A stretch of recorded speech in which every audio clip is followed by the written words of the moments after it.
Okay. Yeah. Okay. Cool. Yeah, just a smidge bit. 8 people. Holy cow. Oh, actually, we're one. 6, I guess it would be because 2. Does anyone want these? There's 4 more. Just little follow along bullet points of sorts. There's way more than last time, so I'm a little bit more intimidated. Well, we are all going to eat you alive. That's fine. So you know. Yeah. I've been through worse, Allie, but thank you. All right. That's what I love about inboxes. I was just like, Aaron FSBO, I found it, and then boom. So, yeah, really not that relevant. But thanks.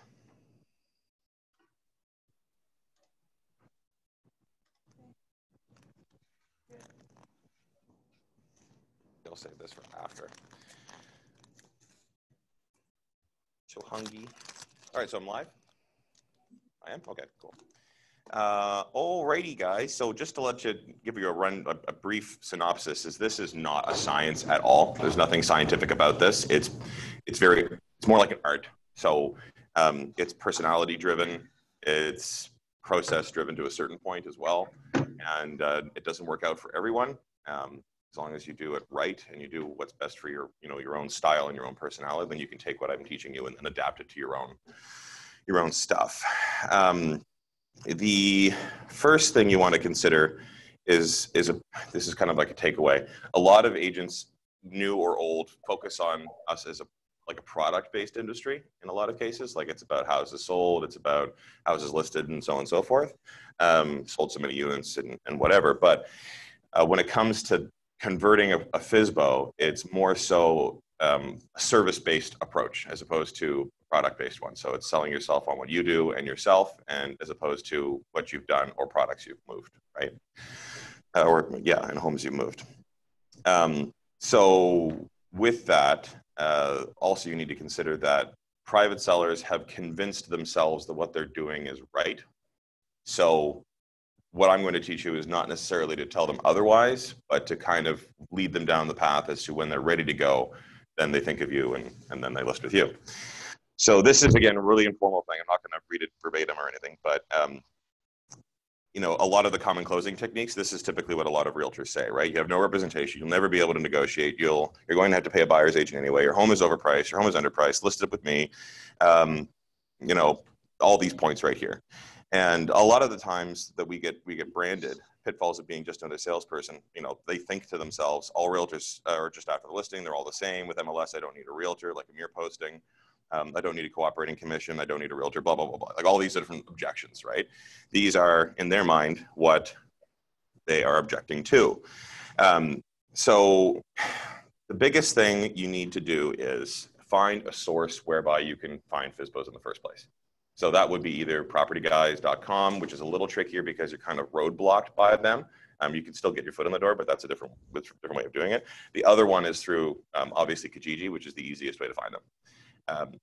So a lot of the time when an agent will see a private seller on Kijiji, they'll give them the spiel, have you considered listing with an agent? Well, of course they've considered listing with an agent. In all the FSBOs that I've met, I say, well, what's the feedback you've been getting, first of all? And the first thing that they say is, I just get bombarded by a bunch of agents asking me if I've considered listing. So that's an obvious one. It's the dumbest thing in the whole world. Because of course they've considered it, right? The chances are they bought it from an MLS listing. They know how it works, right? So they've convinced themselves that what they're doing is right. And as a result of that, you can't just say, hey, I'm a realtor, list with me. Have you thought about it? Yes, of course they thought about it. To them at this point, the beginning phase, you're just another agent. They don't know you yet. So what I tell our agents, like Christine over here, is that the objective is not to convince them to list with you on the outset.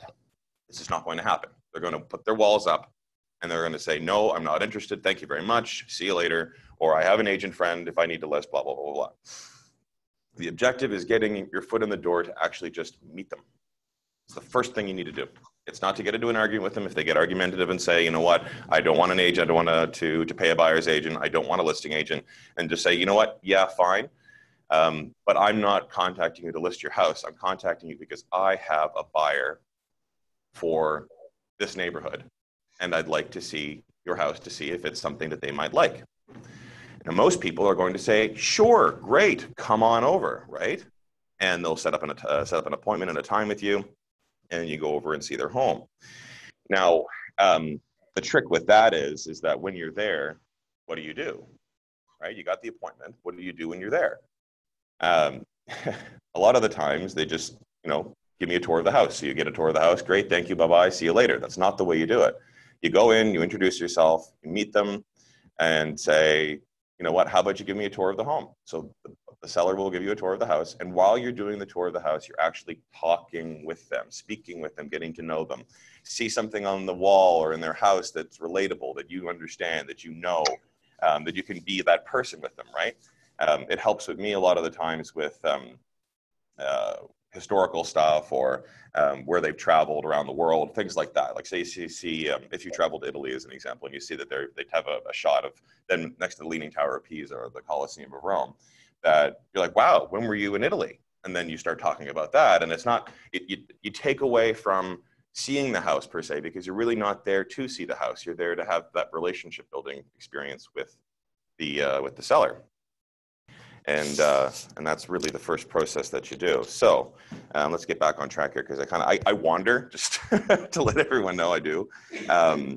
So one of the biggest things is when you're contacting these FSBOs on Kijiji, a lot of the time they'll be like, you know what, I don't need you to come over. What's your fee? What do you charge? They'll ask you up front. And just say, what, I'm not in the business of talking about my fees at the moment. I just want to see your house. I just want to meet with you, and I want to see if your property will work for my clients.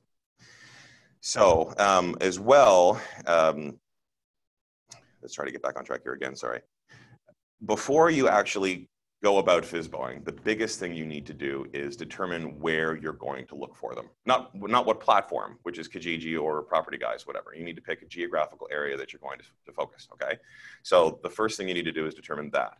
Now, Kelly, you do a lot in Dartmouth, right? So are you more familiar with Cole Harbour or downtown or Pretty much anything from the bridge up? Okay. Yeah. Okay. So there's a start. For me, I specialize on the peninsula or mainland Halifax, so Fairview, Rockingham, Clayton Park. So you need to pick a spot, and a lot of the times you'll think to yourself, well, I'm going to pick a spot where the sale prices are the highest. Of course, that's the south end, and everyone's going after that, so there's no point in even trying. Right? You got to start off small, and you have to start off in an area that you're familiar with. Let's take Woodlawn as an example, or Cole Harbour. So there's not a ton that usually do private sellers in that area. I find it's the oddest thing. It's almost like they almost all know that listing with an agent is the best thing to do. But you'll find them on occasion, right? Sackville, there's a bunch. I think when people start to get expensive, that's when they want to do it, because they don't want to pay $20,000. That's why there's so many FSBOs on the peninsula. It's nuts, right? And trust me, there's dozens of agents going after them like a freshman tugging at a panty girdle. It's just not a great thing to do, right? Like, it's just really excited stuff. Anyways, so yeah, pick your area specialty, whether it's West Bedford or Woodlawn or Lower Sackville, Middle Sackville, Upper Sackville, whatever. Or if you want to focus on rural areas, whether you're working in the Valley or if you're working in Mount Uniacke Way or any place, really, Spryfield and so on. And you need to constantly follow up and see what's going on in that area, okay? So that's everything that's listed on MLS, everything that's sold on MLS, and you keep your finger on the pulse of that neighborhood. So with that, and coupling with your FSBOing prospects, is that you're able to know your market area so that when you're with that person, you can talk about, oh yeah, that one down the street sold for this, or this one up the street listed for that. So you look like and appear to be and are a market area expert in that, because people are really geographically focused. So that means when you go into these meetings with these people, you're completely informed and you're not just completely stunned. So if you walk in and you have these conversations with these people over the course of your trying this, they're going to immediately know that you have worth and value, okay? So not only is there the personal aspect and getting to know the private seller when you're with them, it's also the process of knowing the neighborhoods around so that you show your value from the outset, okay? And that comes to follow up as well, which comes later. So back to first contact. once you've set the appointments, your sole first objective, of course, is to get the appointment, not to fight over commissions because it's completely irrelevant. One thing that I teach my associates to do is you're going to, like when you say, I have a buyer looking for this neighborhood, whether you do or do not, this is up to you how you want to frame it. This is one strategy that we use, is that you have, in your experience at the moment, you're probably working with a buyer or two, right?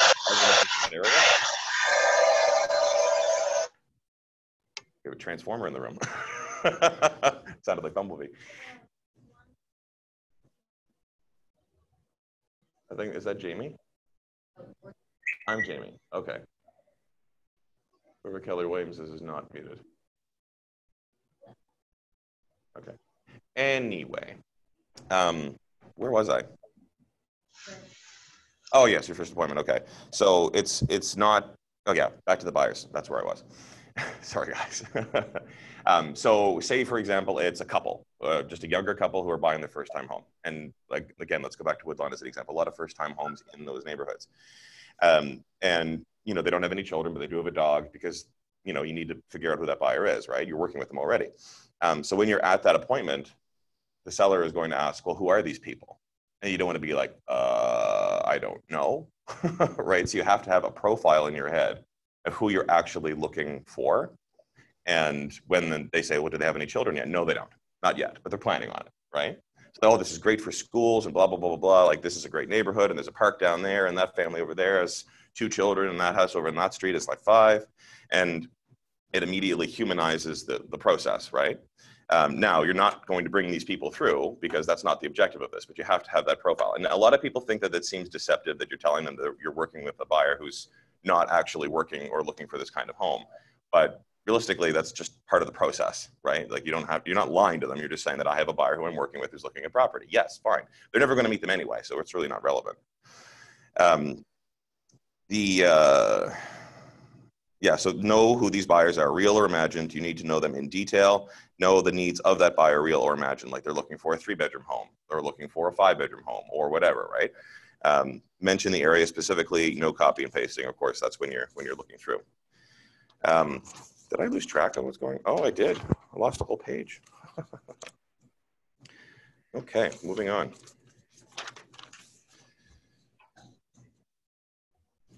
Okay, so making the appointment itself.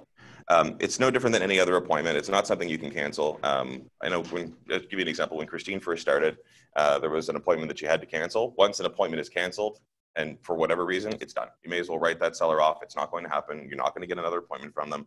And they'll see you as unreliable and uninterested and that kind of thing or whatever. And also another big thing to consider as well, when booking the appointments, when they say, okay, well, would this time work for you or would that time work for you? Say, so sorry, I'm booked those times. Like you need to look like you're busy, you're professional, and you're occupied. If you're not, then they're not going to take you seriously. The other thing too is a lot of FSBOs will say, well, why don't you bring your buyer with you when you see the house? Well, my buyer is out of town, or my buyer is unavailable, or it's always easier to use or to schedule and coordinate my schedule with yours as opposed to theirs, mine, and yours at the same time. It is fine. I find it really hot in here. I'm sweating like a pig. Yeah. I thought it was just me. No, like when you walk in, it's like 10 degrees. Yeah. Yeah, so that's part of that appointment setting thing. If I lost anyone at this process, because I am a little over the map, but I just want to make sure that everyone's still in line. So what, like, purpose are you at? We're on 0.8 at the moment. God damn it, it is hot in here. It is, like, really hot. I am sweating like crazy. Could you need like a piece of paper towel or something? This is a little embarrassing. Well, it's because it's hotter than the edges of hell. Yeah. The door's open, maybe. Yeah, I'm not telling anything that no one can hear about, right? So. Yeah, they can close their. They want to. Like it's too hot in there. Is that up? Is that it? That's 75. Holy cow! That's 25 degrees. Yeah. You can have some air conditioning for a minute. 50. I'm always cold, so I'm like, Do you know why women are usually more cold than men? It's because their capillaries are closer to their skin. Yeah. That explains why Greg likes to have cold. Yeah. Well, the reason for it, they say instinctively, is because women need to know when there's a temperature shift because of children to protect the interest of their kid, whereas a man is core is usually running hotter than a woman's is, but the capillaries aren't as close to their skin. So anyways. They need it to be Yeah, exactly. We can evolve so much without a few things left behind. But anyways, okay. So no, everyone is still following along, correct? Okay. Now feel free to ask questions at any point, and that goes for. Can you guys? Is anyone writing anything on here, or no one's going to? No, I don't understand. Okay. So you've met the seller, you've gone through the house, you have toured through it, you've spoken with them, you've gotten to know them.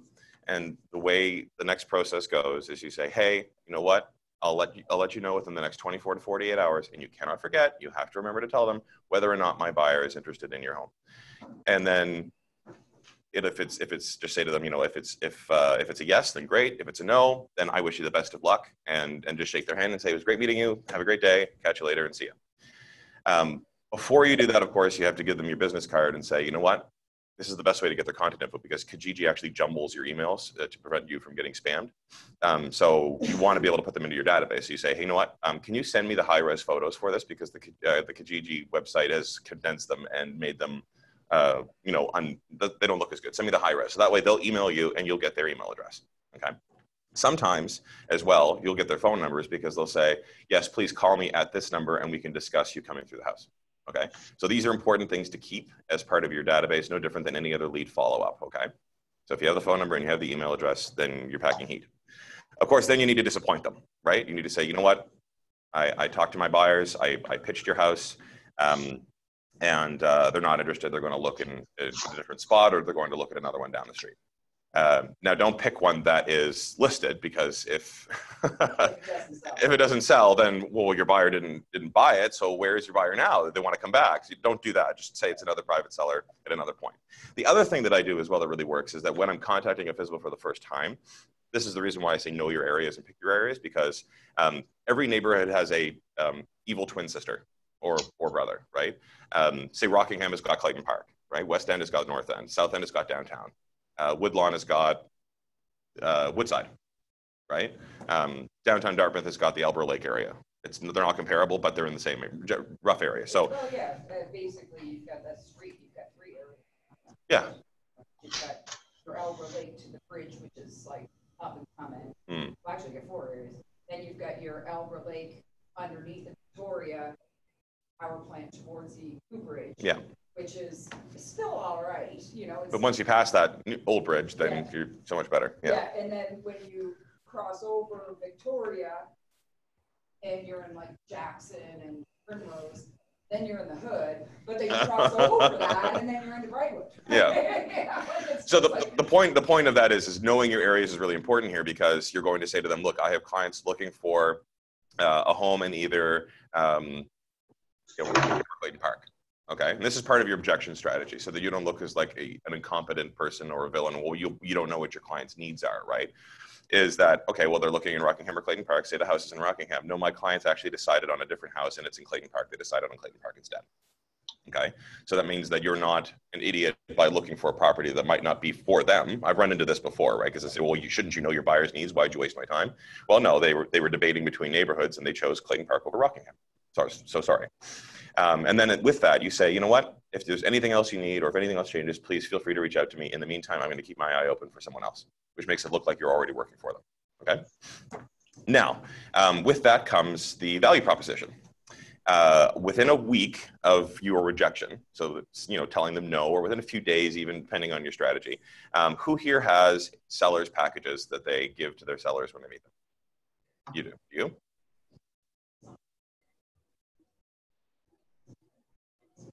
Oh, okay. That's okay. Do you? I'm assuming you and your team do. Yeah, like something that to give them a value, you can show your worth and information about other resources and everything like that. No.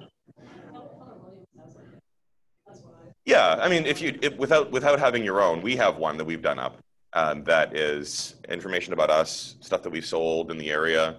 Oh, well, yeah, like it depends, I guess. Okay, so yeah, theirs would be really different. You're a different kettle of fish, right? Like, but I mean, the concept is still relatively similar, because a lot of commercial property is transferred privately. It's never really listed, right? which, you know, shows the value there too. But what we do is we have a package that's done up with information about us, information about the market, information about other tradespeople and other value propositions that we've got. Okay, what it is that we provide, what it is that we do. Now, this is not a full-blown listing presentation. This is just a snapshot of what it is that we provide. And we have it couriered, emphasis on paying the extra money to have it express post sent as opposed to regular mail, because you don't want to look cheap, right?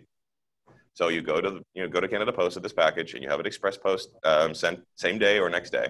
And they'll have to sign for it and they'll get it. And they're like, ooh, something came in the mail, really exciting stuff. Or like, I'm holding it in my hand, right? Because in a digital age, real material is very important.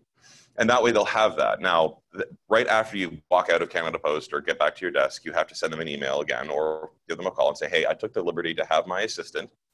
So you have to look really, you know, big that way, to send you a package that I've done up meant for you with, you know, market snapshots and things that I provide, should you ever decide to list your house. And they'll be like, oh my God, thank you. That's great. I'll read over it and so on and so forth. And then they have that in their hands. So then comes the regular follow-up. Well, how do you follow up with someone at that point? Do you know? Well, first thing you do is say, how's it going? Has your house sold yet? Have you received any offers? I was thinking about you the other day and I saw a house pop up on your street and it was gone in 24 hours. What are your thoughts on that? Right? Just constantly to say, how's it going? What's going on? What's new? As part of that relationship. Because if you've clicked well with this person, then you have no problem reaching out and talking to them, right? So keep doing it, keep doing it. And the reason behind that is because most private sellers eventually crack and list with someone. Most of them do. Like, some of them will sell themselves because this market's really good, depending on the neighborhood they're in. But no different than when you think of groceries and you think of Sobeys and Walmart and Superstore, you want them to think, okay, when the time comes that I'm going to sell my house because I'm sick and tired of trying to, like, arranging these viewings, I have a full-time job, I have no time to do this anymore, then I want an agent to take over. And I really like you, Allie. I really want you to be my listing agent. Can you come over and you know, and bring the listing documents to get my house listed or my commercial property listed on the market and so on.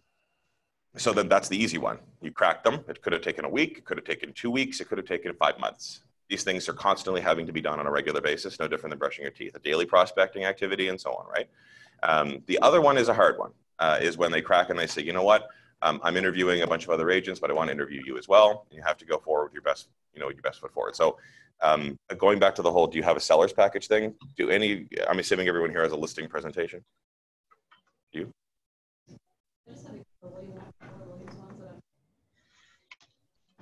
Okay. But you do have something. Okay. So as part of your interview process, you want to be able to show what you're bringing to the table. Okay. Talk about how Keller Williams is the biggest real estate company in the world. Talk about the resources that we've got. Talk about our brokerage in particular and the reputation that we have, and talk about, you know, what you have to offer as an individual, like your record. This is how many homes I've sold in this neighborhood. This is how many buyers I've brought to homes that are sold in this neighborhood.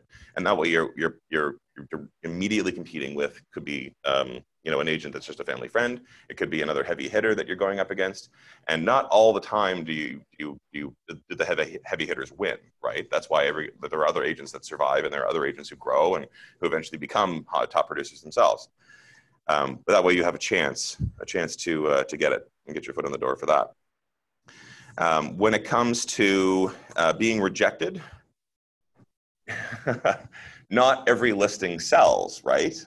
So don't be a cranky pants when they say no and go with someone else. We've been in situations whereby, you know, a private seller will list with another agent that we might not necessarily be overly fond of, or the fact that we lost it and it was unfortunate. And your first thing is, you know, I'm hungry. I want a listing. I want business, and I'm really upset and irritated right now that I could have gotten this, but I didn't. Well, say, you know what, that's great. I hear that other agent is a great person. I have lots of experience with them and so on. And I wish you the very best of luck. And hopefully I can bring the buyer during your listing period. So that leaves a happy taste in their mouth when you part ways, right? At this point, because of agent confidentiality and, you know, poaching, you know, listed property and so on, you literally can't reach out to them and follow up with them anymore on your own initiation. If they contact you, of course, I think that's okay according to the bylaws. But that's when your follow-up stops, is when they list with another agent. Now, a lot of the time, they do come back to you, okay? And at that point, they've had a negative experience, or they weren't happy, or they're going to give you a chance this time. So you have to, they'll ask you things like, well, like, what are you going to do differently? Well, I told you that already, right? But let's give them another recap. So that's how that process works. Now, it's not a science, as I mentioned before. It's very art-based. So as long as you make the appointment, go and see them, get to know them as best you can, give them your card and have them give you your email address, and then you follow up regularly with them on a double 2-day, weekly, bi-weekly schedule, regular schedule, just say, checking in, how's it going, how's it going, how's it going? Eventually, they will crack. Now, if you do this on a consistent basis, you wake up in the morning, or if you prospect in the afternoon, you have to do this daily. Now we're going to talk about the actual nitty-gritty process about this, okay? So if you're doing this daily, then you're keeping up to speed on every single private seller that's in your market area that you've chosen. Okay, you're going to see a new one pop up. You're going to see the old one repost, or you're going to see one that hasn't sold yet at all. And you're keeping track of this, and you're reaching out to every single one of them. Now, one thing that I teach my associates as well is that when you're reaching out to these private sellers, you have to keep track of which ones you've contacted, because if you give the same message twice, it makes you look like a robot, right? You don't want that. So if there's one that you had contacted but did not get a response from, and you see them repost again, means they haven't answered you, which means they ignored you. Then you'll write them on the new post and say, hey, this is Allie from Keller Williams. I sent you an email a few days ago about getting in to see your property. I have not heard back. Is that something that can work out? Or, you know what I mean? Like re-engage. It's not the same engaging script. So as long as you're doing that every single day, you're able to keep track of what's going on in your market. No different than watching the MLS bulletin. If you're looking at MLS every day, you're looking at new ones that are popping on, and you're looking at old ones that are selling, and you're looking at, things going expired and so on. You're keeping up to date on your market area. And that's not just about converting FSBOs, that's about being a market area expert, right? So following up and keeping track of the FSBOs that are there is no different than keeping track of what's MLS listed. And then, do it regularly, and then you'll build yourself a pipeline. So if you're meeting 3 or 4 or 5 a week, then you just rotate and rotate and rotate. And then after a while, you'll see people regularly just saying, hey, you know what, it's time for me to list. I'm not doing this anymore by myself. Then that's you're building yourself a regular pipeline of listing business that's going to get into your inventory. And then you're doing them a service, right? Because in the end, they've convinced themselves that what they're doing is right. You can't convince them otherwise. All you need to do is be there when they convince themselves out of what it is that they were doing is wrong. Okay? Everyone get that? I still with everyone? Good, cool. Any questions so far? At all? No? Christine? No, you've heard this spiel 100 times. She's the only one on my team who actually does this activity, by the way. Crazy stuff. I mean, how many have I converted this year? I think 7 or 8 so far, and half of them have sold, which is good, right? Not gloating. This is an example of if you do this regularly enough, then people will, it works. It works. I mean, her first listing ever was a private seller that converted, and it was a $550,000 sale, right? It's not easy money per se, but it's no different than any other prospect activity. Now, the reason why FSBOing is good is because these people are already motivated to sell, right? So say, for example, you wanted to prospect by door knocking, which is, a time-consuming process. It works, though. I'm not shooting it down, but it's a time-consuming process. You're knocking on 100 doors for people who might not necessarily ever be selling in the near future. And you have to do it more regularly, and it takes up a lot of time. So why not just go after the ones who are, actively trying to sell on their own and, provide that service to them. All right. Now, the other thing is battles of the commission. This is a big one because they're private sellers. They're naturally frugal. I'm not going to use the word cheap. So there's a lot of ways to go around this. This is a really competitive market right now. So there's a lot of commission cutting that's going on.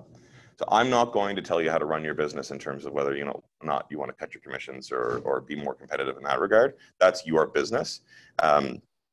But I would certainly recommend, because the market is the way it is and you're going to be competing against a bunch of other agents, you might want to consider a level of flexibility there.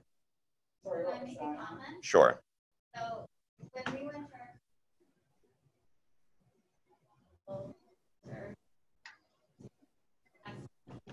and he kind of had a comment on this,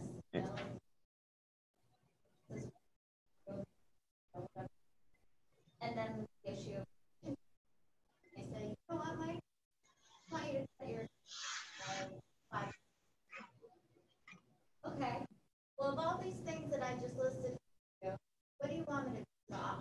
That works. Yeah. It does work. Because then it's like, all right, I'm getting my commission on all of this. I'm not going to cut it. Then I'm on the service that I do. Yeah. So I'm getting my experience. You should repeat that for the people online, Yeah, because so they can't hear. yeah, what Ali was saying, actually we should probably do the pass the mic thing too, if that's the case. When we do stuff like that. Yeah, like, can I have the conch? I'm talking. What Ali said, just so everyone knows, is that there was a commercial realtor trainer on their commercial retreat that, when doing a listing presentation, cited off all the things that he the property, and the seller would ask, well, Mike, what are you going to, can you cut your commissions, as an example? And then he says, well, which of these items that I listed are you going to take off or remove? Like, which am I not going to do? And that surprises them. It works to say, well, I want the full meal deal. Well, then you have to pay for it, right? The other thing that we do as well, with regards to the whole commission thing, is saying that, well, I provide a value service, and all these commissions or all these homes that are listed and sold all have the commission built into it anyway, right? So if you're going to be listing and matching with them, say $425,000, they were offering 2.5% to the cooperating side. And it's really, really important to have that co-op as competitive as possible. And otherwise, you're not going to sell your home, right? And I have work to do. I have marketing dollars to spend. I have resources I need to deploy. So you have to pay me as well, right? Like, that's significant stuff. Most of the time, you're not going to have pushback. If someone says, you know what, I'm ready to go, and then crack and then list, then you're probably going to be okay with the whole commission thing. That being said, though, when you get into the really high end stuff, so anything over 600, 700,000, typically the full list goes down anyway, right? Like, you're not going to see the 2.5 co-op as often. And you'll see a 2%, which is most typical. In the south end as well, even high expensive ones in the west end, you will sometimes see that 2% cooperating commission. Don't go any lower than 4. That's just obscene. Don't go to 4. Don't even do it. Let somebody else. No, I'm talking about if you have something in the high price range, when the average commission is 4%. Yeah, sorry. In general, don't sell yourself short. That being said, though, this is entirely up to you. But I say, better in my pocket than someone else's. I'd rather have it than them having it too. If there has to be something like that. So. Sorry. And then, you can also tell them if lower the overall and lowers the box. And if you see a really low, you're not going to want to buy it. Yeah. So what Ali was saying, we didn't do the pass the mic thing. If you were to, when somebody's talking, if you were to just walk over and not even pass the mic. Like a talk show? Yeah. Yeah. Okay. Yeah. Yeah. Yeah. Yeah, or what's his name? Yeah, that's funny. I was gonna say Jerry Springer, but that's not. I don't think he has a show anymore, honestly. I know what Ali was saying is that if you reduce the overall commission, then you're affecting the cooperating commission. And in this competitive market, you want your house to be as lucrative as possible. So some agents who will see the lower commission might not even bring the buyer, or if they do, they're going to ask for 2.5 anyway. Right? I mean, a lot of the times, like we tell our team as well, if you see 2% offered as a co-op, you instantly know it's not military, because military is automatically 2.5, and so is RCMP. So you just know 2.2. But then even people are starting to do to fool people. They're putting 2.2, so I still write my clause in about the 2.5% commission. Yeah. They need to come back to me with proof that it's a higher. Yeah. I screw you in your cheap. Yeah. If they ask for it. So this is a loophole.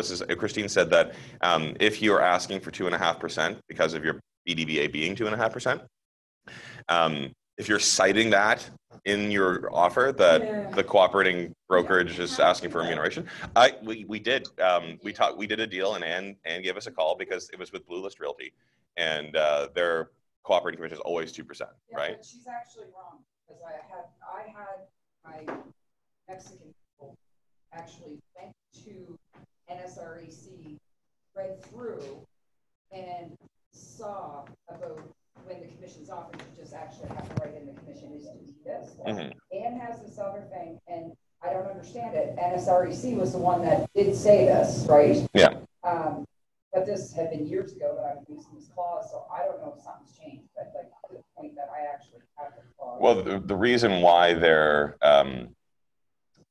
in this particular instance, we had to provide it was because we were citing reference to it. Well, because Anne's clause says the buyer's brokerage will provide the seller's brokerage representative blank a copy of the BDPA 6.1 remuneration on it. So was Realty. Do you want the mic? Well, then we can't hear what you're saying, and it has no impact on the entire presentation. Here, take the mic. Come closer. Wait, no, I'll do it. Here we go.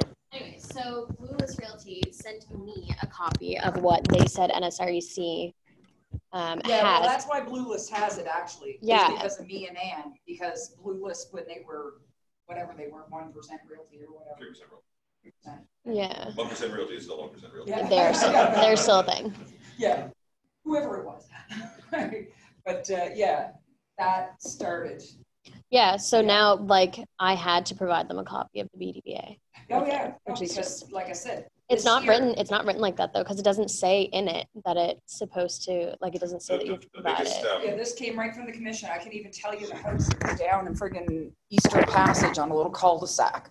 I know the customer and everything, well, client, I should say, that I was dealing with when this came up, because Keith Kenny was losing it because I was calling out his business model. And I'm like, yeah, well, you're friggin' with mine. Yeah. Well, the reason, it's another reason why is because a lot of times we don't get our BDBA signed in advance of writing an offer. Yeah. And if the dates are off, if the BDBA is signed Afterwards, or there yeah. isn't one at all, then technically speaking, they don't have to pay.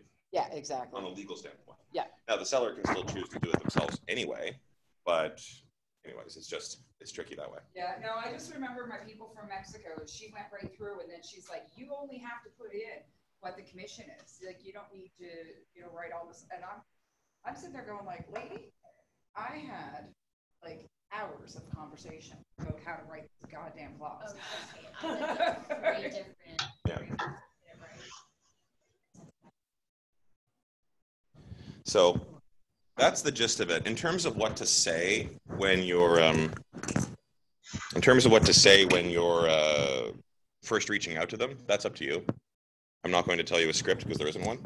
You have to wing it. It has to sound like you. It has to be like you. It has to be worded by you, not by anyone else.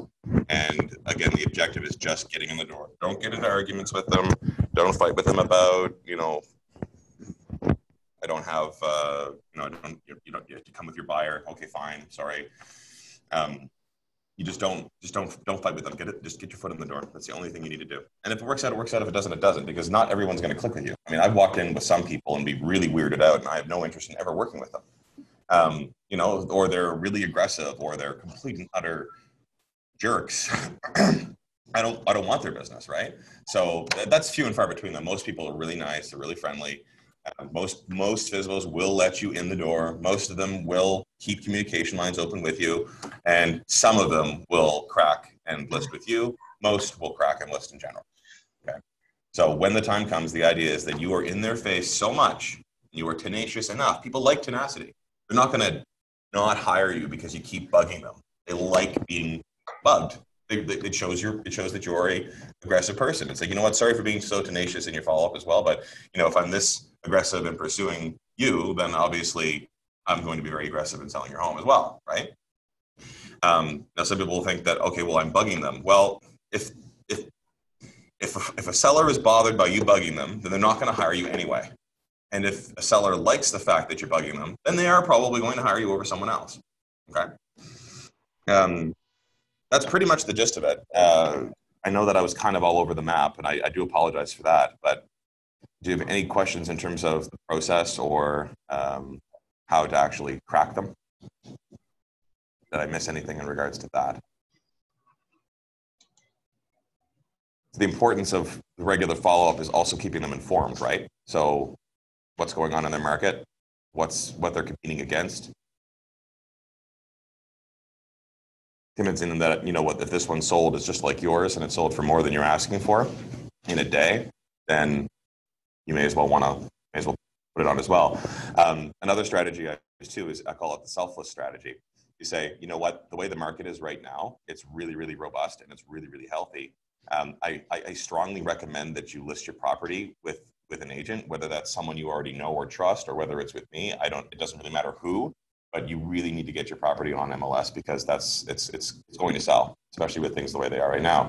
you think to yourself, well, I'm encouraging them to go with another agent then. Well, no, you're looking out for their best interests. If you do this with me or with someone else, you stand a strong chance of getting what you want.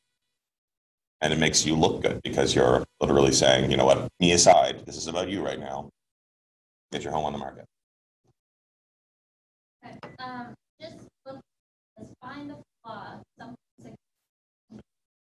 Yes, that's a good point. I missed that one. So with Ali talked about the find the flaw point on the handout that we have.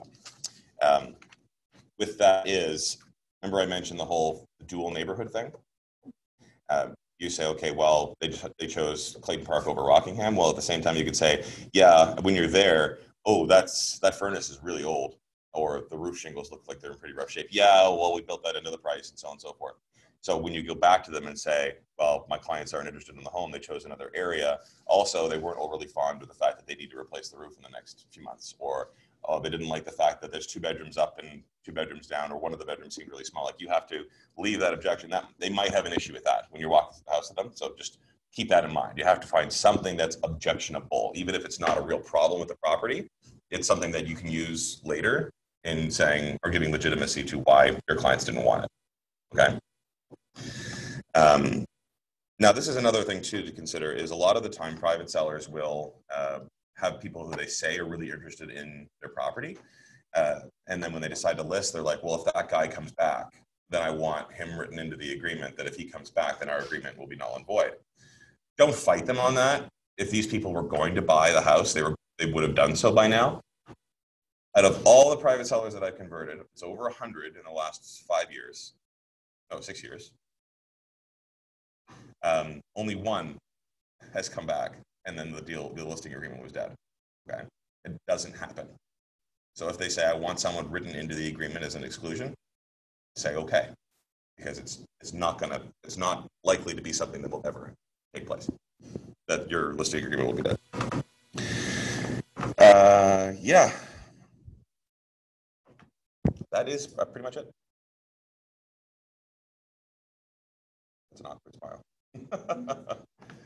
Cool. So any more questions, everyone, or? Oh, one last thing I ask. I focus this heavily on specific areas, and I don't necessarily want the marketplace to be saturated with messages and people reaching out in certain areas. I don't touch Dartmouth. I don't touch Bedford. Our team does do Sackville and does the Peninsula quite a bit. So if you're going to use this strategy, keep in mind that you don't also want to be the new kid on the block and saturate the area with too much spam. Or devalue what you're already doing there, because it seems like everyone. Yeah, as soon as everyone, like, that's the reason why I'm not giving you exact things to do, is because you not only does it not necessarily match your personality, right? But I don't want to give everyone the same message, which will essentially make it look like some kind of scheme that this brokerage are doing to try to get people to list their houses, because people talk. It's a small town, right?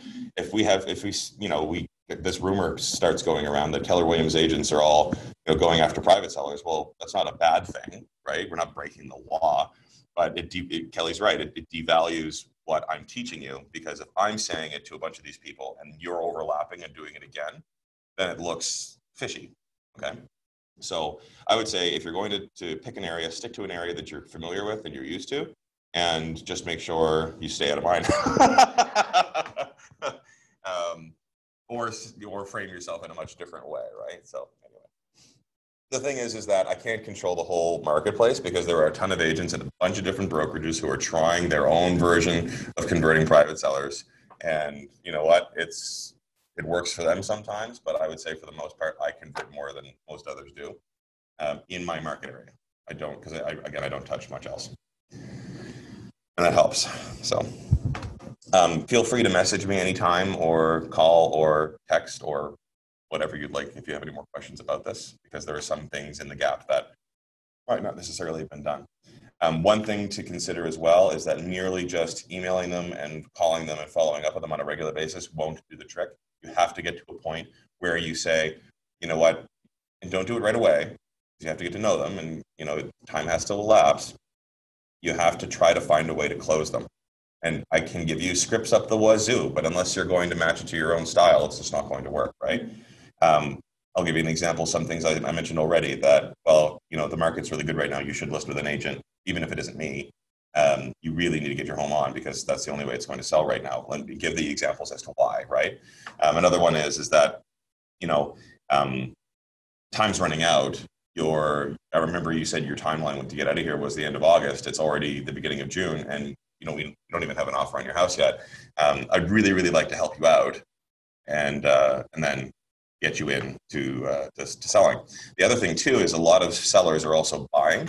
So if you find out what it is that they're buying, and then find what it is that they're buying, then they're instantly motivated to go take a look at it and write an offer on it. If they write an offer on it, then they also have to sell their house, right? That works a lot because, you know, at that point you're showing your worth. You're taking them to a home that they want. And then if they were like, well, I'm going to write the offer, I may as well write it with you, but I have to sell it too. So I may as well sell it with you, right? So these are all things that you want to consider when you're getting to know them. And again, as you get to know them over time, or even in the first meeting, you'll know exactly what it is that they want, what it is that they're expecting, and go from there. So it's a real easy process, and it makes up about 30% of our team's whole business. So as a prospecting tool, that it does work. You just have to make sure that it fits what you're doing, and utilizing it to the best capability. So, all right, that's it, guys.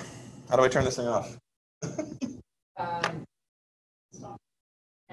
Yeah, but hold on. Don't get Aaron. Yeah, get Aaron. Because then it could delete the recording. Yeah. I want to go on. I'm not clicking anything. Yeah. It might be a little chat off, but somebody. Now, be honest. Was this helpful? Yeah. It's not going to hurt my feelings if you say it wasn't. No, actually, you know, like there's a lot of just good practice stuff here. A lot I do, but one of the things that I really like that you do, and it's probably not